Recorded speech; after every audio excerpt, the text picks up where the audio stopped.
What's up, film fans? In this video, I want to talk a little bit about memory in the movies. Now, this is a broad topic that can be covered in a lot of ways, but I want to talk about three areas. First of all, there's personal memory. A lot of filmmakers, regardless of what genres they work in, what type of films they make, find themselves at some point in their career making a film about, for example, their youth, the place they grew up, the time when they were young, whether as a child, in their teens, in their early 20s. Think about Martin Scorsese making films about New York City in the 50s, or that are set at least partially in the 50s. Another way memory works in the movies is a more sort of collective memory, the memory of a city or a region or a country. And so you get films about, for example, the Second World War in Europe or in the Pacific. You get films about Vietnam or 9/11 or the Troubles in Northern Ireland. And these films can play with memory in a lot of different ways depending on who's making them, of course. A film about the Vietnam War made by an American filmmaker will be very different from a film about the Vietnam War made by a Vietnamese filmmaker, and so on.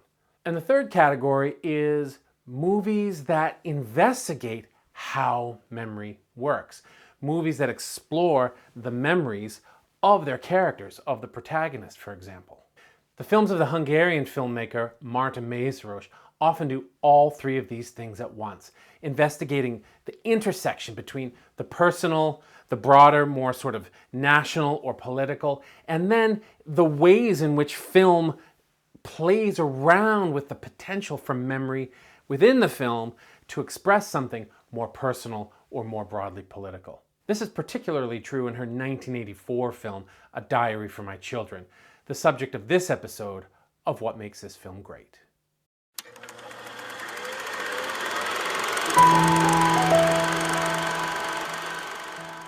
A Diary for My Children is a 1984 film written and directed by Márta Mészáros, one of the great international filmmakers. Her work has been widely recognized around the world, including with awards from Cannes, Berlin, and a host of other film festivals. She started her career making documentary films in the 1960s and has continued to do so while also switching to making feature films from about the mid-1970s. The Diary for My Children is probably her best known international film. It's the first film in a trilogy of diary films that she made in the 1980s. The film was shot by her son, cinematographer Nika Jancsó, and fantastically edited by the great Hungarian editor Eva Carmentő. And it also features a fantastic score by Zsolt Döme. The cast includes Zsuzsa Cinkóczy as the protagonist Yuli, Anna Polony as Magda in a fantastic performance, and the Polish actor Jan Nowinski, who would go on to become Mészáros's husband. While the film has a really compelling plot, which I'll talk more about in a moment, it's also a film that's about memory. It's imbued with the concept of memory, how it works and how it doesn't work. And it touches on all three of those aspects of memory in the movies that I brought up in the introduction. First, it's very loosely based on Mészáros's own life. As a child, she moved around Europe with her parents, eventually settling in Moscow, where she grew up, went to university, and studied film, including with the great Soviet filmmaker Alexander Dovzhenko. She returned to Budapest, and even though she was Hungarian, she felt somewhat out of sorts there, not having grown up in her homeland, and she talks a lot about this. This is a similar case, although in a different time period, to the protagonist Yuli. At the same time, it's an investigation of a very volatile period in Hungarian history, the late 1940s and the early 1950s. That was a foundational time period for the Hungary of the second half of the 20th century. And finally, it's a film that's very much about memory, particularly, but not only Yuli's memories. When Yuli returns to Budapest at the beginning of the film, she spends a lot of time thinking about her time in the Soviet Union, her parents who are no longer with her. And we see flashbacks, we see dreams. We also see these really fascinating scenes when she watches films. She goes to the movies a lot. And the films become part of her memory, or they become part of her dreams. So there's this kind of interweaving of present, past, and dream world. At the same time, Mészáros incorporates a lot of archival documentary footage. So some of the time when we're watching the film, what we're seeing is these actors performing these roles set in the late 40s, But some of what we're seeing is documentary footage from the late 1940s. So when we see Communist Party speeches and rallies, those are the real Hungarian politicians. We even see Rákosi, the infamous and sort of dreaded leader of the Hungarian Communist Party at the time, attending an opera, which is also attended by Yuli. If you've seen my video on the Haskell Wexler film Medium Cool, I talk a lot there about how the film blends its fictional story with real-world documentary events of Chicago in the summer of 1968. And A Diary for My Children shares that aesthetic, although it's done differently, where Medium Cool, the documentary aspects and the fictional aspects were filmed at the same time.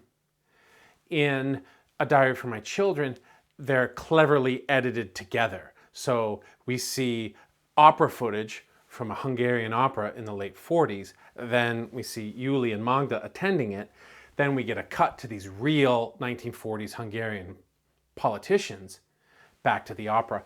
So it appears that the documentary and the fictional are blending, although unlike the Wexler film, it's through clever editing rather than filming both at the same time. So what you get in the film is this kind of exploration through this teen girl's experience of what the country itself actually lived through as it transitioned from the Second World War into the communist era. Now, I know it can be difficult to enter into a foreign filmography when you're not really familiar with the culture or history of that country. In the Anglosphere, we watch a lot of films set in the United States, Australia, the United Kingdom, Ireland, and so on. And even if we don't know their full history, we tend to have a passing idea of what went on. The further afield the films get, the harder it can be. So I don't want to give a history lesson, but the film's very much about history. So just a quick historical context for Hungary in 1947 through the early 50s, because the history is important to the film. The country of Hungary suffered historic losses at the end of the First World War. And there are a lot of results still reverberating today, to be honest, in the situation in Hungary, that came about because of those losses. One of them at the time was the rise of the Communist Party in Hungary. And in fact, a lot of people don't know this, in 1919, Hungary established one of the first communist governments outside of the Soviet Union in Europe, but it was short-lived. And the repercussions from the powers that removed that communist government run by Bela Kun, the repercussions for those people were dire. If you were involved in that government, the result was probably exile, imprisonment, or death. Between the wars, the First World War and the Second World War, that fervor for a different kind of living, a different way of government didn't die. You have to remember, well, not remember, but you have to know that at the time for a lot of people, it was wildly inspirational. Not just in Eastern Central Europe and what would become the sort of Soviet or communist bloc, but in the United States and Western Europe and England, all around the world, this idea that the people could rise up and take control of the government and create a more equal and just society was inspirational. And that was true in Hungary. So throughout the 20s and the 30s, there would continue to be organizing for a communist future. If those organizers were caught, they were exiled, imprisoned, or executed. And a lot of the exiles fled to the Soviet Union, where they were welcomed with open arms. Their skills were put to use. If they were artists, if they were teachers, if they were organizers, and they were often trained, regardless of their skills, to be organizers in hopes that the day would come that they could return to Hungary and help establish a communist nation, which is what happened after the Second World War. That didn't just happen overnight, though. When the war ended and the communists came back to Hungary, they didn't just get to have a communist government. There was a lot of political strife. There was a lot of political turmoil. Some of it, simply put, was that a lot of the Hungarians didn't want to have a communist government. Some of it, and a key to this film, is that different groups of communists in Hungary had different visions for how a communist nation would look. This is the political situation into which our protagonist, Yuli, arrives. Yuli is a rambunctious teenage girl who spent most of her youth in the Soviet Union, where she was raised by her parents, her father, a sculptor, much like Mészáros' own father, and her mother, who we don't learn a lot about, but who we know was a free spirit and very loving woman. Yuli has lost her parents, and we find out fairly early that her father was taken away in the night by the authorities. We never really know why, and she's never seen him again. And her mother has died. And when her parents are gone, she's kind of trapped in Moscow, and her aunt, Magda, arranges for her to return to Hungary. In fact, we see that return during the opening credits when we get these great aerial shots of Budapest as the plane's flying in. And the opening line of the film is fantastic. There's a woman on the plane that's flying in low over Budapest, and we hear her say, "Dear God, don't let us crash now," which I think is a great way to kick off this film. Now that Yuli's back in Budapest, she's going to live with her aunt Magda. She is a high-ranking functionary in the Communist Party as they're trying to establish dominance in Hungary. We don't get all the details of her past, but we know that she was at one point close with Yuli's parents, and she feels compelled for some reason to watch out for Yuli. She wants to adopt Yuli, and throughout the film, one of the sort of running jokes, or let's say issues, is that Magda constantly refers to herself as Yuli's mother, whereas Yuli constantly insists, "You're not my mother. You're not even my aunt." And this is some of the tension between them, and there's a lot of tension. And Yuli's going to live with Magda, and they live in a very nice flat in Budapest because Magda's high up in the party. A lot of what the film is about is the tension in this relationship, and in a lot of ways, it's just typical teenage adult tension. Yuli wants to go to the movies. Yuli wants to be free to do whatever she wants to do. Yuli wants to have a boyfriend, and she wants to do it on her own terms. And one of the interesting ways the film handles this is that Magda is not necessarily against all of this stuff. Magda's like, go to the movies, hang out at your boyfriend's, have fun with your friends, go to parties. But Magda wants her to follow the rules. But Yuli's not into those kind of rules. Let's look at this brief scene where Magda tries to tell Yuli when to be home on time. Neked mi a terved ma délutánra, kislányom? Tomi jön értem. Nem tudom, moziba megyünk, sétálunk, vagy felmegyünk egy barátunkhoz. Jó, de 9-re legyél itthon. Miért pont 9-re? Ha jól érzem magam, lehet, hogy csak 10-re érek haza. Nézd, Ha megunom őket, akkor 5-re vagy 6-ra érek haza. mindennek meg kell szabni az idejét. Nem lehetünk meg fegyelem, önfegyelem és rend nélkül. Este 9-ig még 7 teljes órád van, az bőven elég. Hát rend van ebben a házban. A leckémet tudom. A barátaimmal szeretnék lenni, nem pedig fáradt öregekkel. Ne vitatkozz. 9-re legyél itthon. Megértetted? Viszontlátásra. Magda tells Yuli, like, you're going to go to school and you're going to be a good student because you have to look good so that I look good. And so the relationship gets off on a rocky start from the beginning. Magda has gone through a lot of effort to get Yuli back into Hungary, but she expects gratitude. She expects a certain amount of respect just for having done that and for her role in the party that Yuli's not quite ready to give. And from the beginning, they get off on the wrong foot. What Yuli really wants is to find her parents' families. She knows she has family in Hungary somewhere, but Magda is resistant to this, and Magda, being a powerful person, gets her way. And this makes Yuli increasingly angry and increasingly frustrated. And the two ways she sees of rebelling against Magda's authority are by breaking the rules, staying out after curfew, stealing the movie passes and going when she's not supposed to go, and by skipping school and doing poorly in school. This is the one area where she knows she can hurt Magda. And all of this sort of culminates in this bizarre sort of metaphorical show trial where Magda puts Yuli on display as a bad kid in front of her Communist Party friends. Na jó. Most magunk között vagyunk. Szóval ez a kislány nagyon rosszul tanul. Elképesztően. Bukásra áll 5 tantárgyból.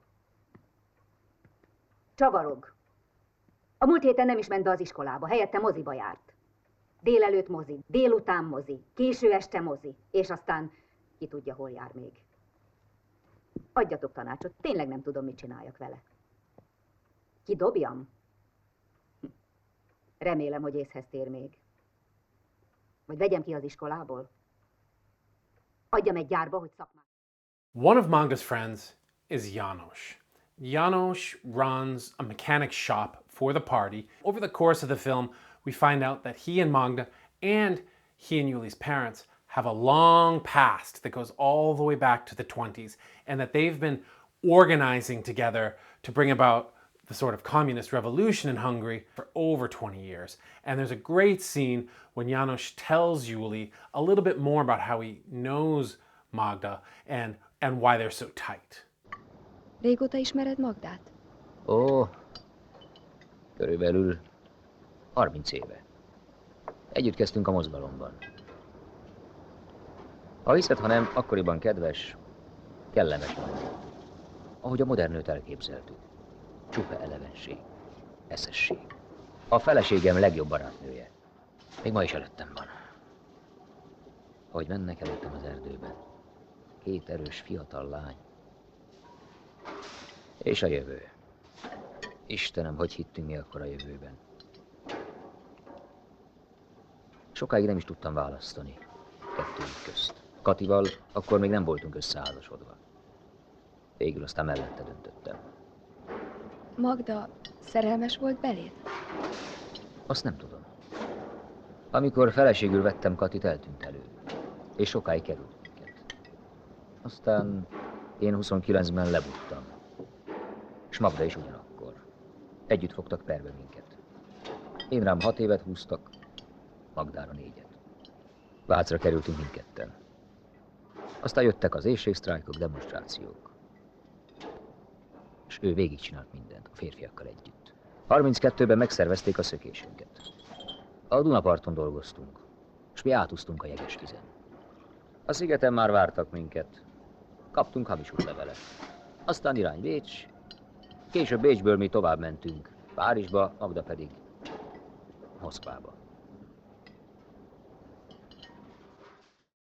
But now, János and Magda have different ideas about how communism should work, how the society should work, how the bureaucracy should work, and also what to do about Yuli's search for her family. The film kind of implies that the big difference came about after their exile because Magda went to the Soviet Union, whereas János made his way to Paris, where he was surrounded by, as the film implies, a more sort of free-thinking, egalitarian type of communism.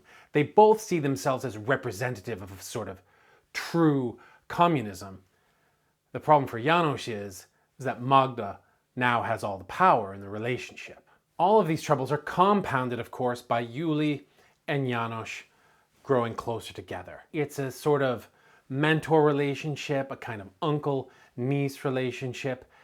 Yuli knows that János knew her parents, and Yuli can see, she's very clever, that János thinks of things differently from Magda.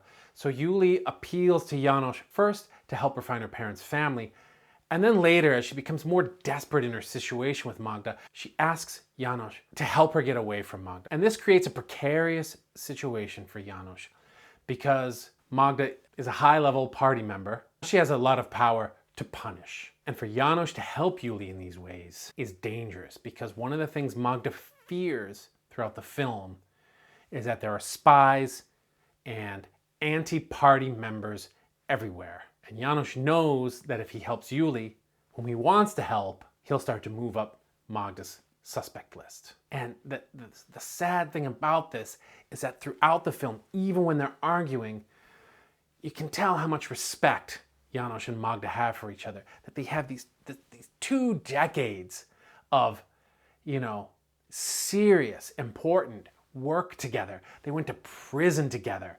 And it's crumbling because of these different views about what Hungary should look like. And because of these different views about how to honor the memory of Yuli's parents and the way they treat Yuli in her quest for a freer life. This is where the film becomes an interweaving of personal memory, national history, and an investigation of how film deals with memories. As I said earlier, it features a lot of flashbacks to memories. It features a lot of dream sequences. A lot of these have to do with Yuli and her parents. She has memories of seeing her father, seeing her mother. Sometimes these are flashbacks that she tells to other people and we see the flashback. Sometimes they're just memories. And the way the film is cut and edited, it can be difficult at points to tell what is a memory and what is an experience, what is she imagining, what really happened. For example, have a look at this scene.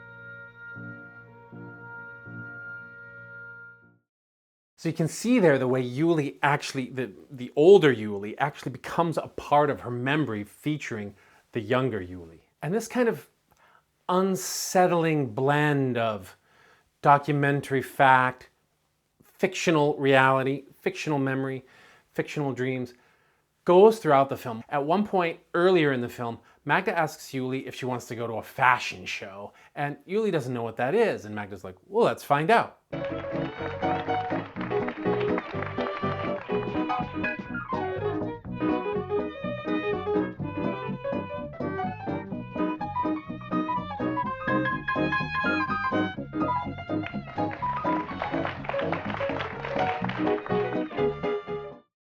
You can see there, the fashion show footage that we're seeing is archival footage of a late 40s fashion show. But the way that it's edited, it looks like Yuli and Magda are there watching that fashion show. A little while later, Yuli goes to the movies again, as she does, and Ha megengedi, oda kísérem. Parancsol egy cigarettát? Tessék. Nem, köszönöm. Milyen vidám a hangulat. Nincs kedve táncolni. Üljünk le. Nem bánom.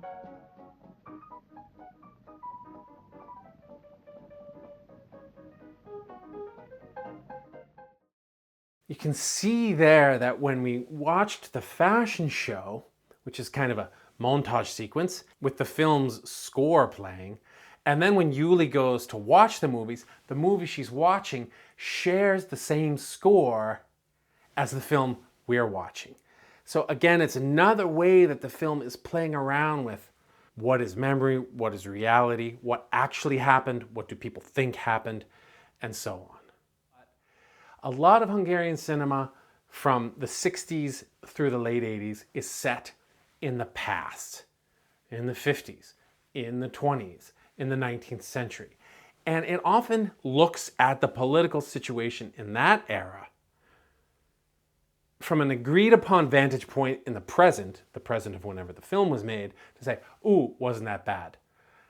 But it's also very clearly a metaphor for the present. So in A Diary of My Children, as Mészáros explores the way party politics poisoned these friendships and poisoned these familial relations in the 1940s, she's doing that as a very direct response to the way party politics in the 80s are poisoning Hungary. But you don't need to get bogged down in the politics of Hungary or even really the history all that much, because this is a personal story in the end. It's about a teenage girl looking for freedom, a powerful figure in her life who's allowing her the freedom, but with constraints. And the way that the pasts of the adults interweave with the present of Yuli to make things more miserable for people than they have to be. One of the great things about the film is the way it treats Magda. Magda's the antagonist, no doubt. She's set up in opposition to Yuli, and she's also set up in opposition to János, and that's reinforced by Yuli's growing trust in him. But Magda is not portrayed strictly as a villain. She does allow Yuli a lot of freedoms. She is conflicted in how she should deal with János, but she also feels pressure from the party, and she knows that if she slips up, she's done for. And this is reinforced by some of the archival footage that we get of speakers talking about the show trials that were going on in Hungary at this time, when former members of the party faithful are put on trial, found guilty, and then executed. So Magda is operating against that backdrop. So even though Yuli and János come to fear her, the film makes it clear that she also has things to fear. So while she's clearly the protagonist, I think the film does a fine job of showing us the delicate situation that Magda's in. I don't think we ever love her. We probably never even like her. But we can appreciate the balance beam she's walking on as she tries to take care of this girl who she seems to love, but also continue to do a job that the party will recognize and respect. And that makes her a fascinating character. And she and Yuli are great foils in this film, and it's worth watching just to see the way the two of them interact, bounce off each other, yell at each other. There's passive aggression in the film is weighty and does a really fine job of exploring the relationship between these two women. I highly recommend this film. If you spend a lot of time investigating foreign films, by which I mean non-English language films, and if you're interested in kind of branching out a little bit, Hungarian cinema is a great place to look, and this is a great film to start with. You might be a little bit confused about the history and the politics, but the filmmaking, the cinematography, the editing, it's a gorgeous film, it's a thought-provoking film, and it's a film that does a really fantastic job of investigating the way our memory can play tricks on us, but also the way our memory can give us hope or keep us going or help us to survive in trying times. That's all for now, film fans. My name's Aaron Hunter, and thanks for watching.